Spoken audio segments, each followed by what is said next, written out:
பெரியகுளத்தில் 63ஆம் ஆண்டு all India கூடைப்பந்து போட்டியின் இன்று நடந்த லீக் சுற்று போட்டியில் இந்தியன் வங்கி மற்றும் வருமான வரித்துறை அணி வெற்றி பெற்றது.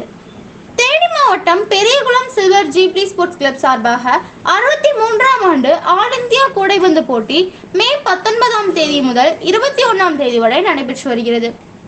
இந்நிலையில் நேற்று மாலை நடைபெற இருந்த லீக் சுற்று போட்டி மழை காரணமாக ரத்து செய்யப்பட்டது.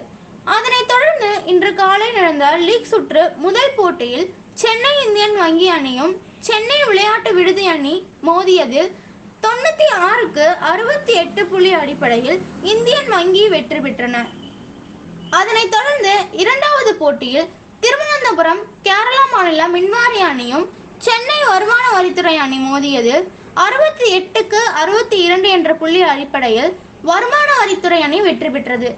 இந்த போட்டியை காண்பதற்கு பெரியகுளம் மற்றும் அதனை சுற்றுவட்டார பகுதிகளில் இருந்து ஏராளமான பொதுமக்கள் கலந்து கொண்டு போட்டியை கண்டு களித்தனர்.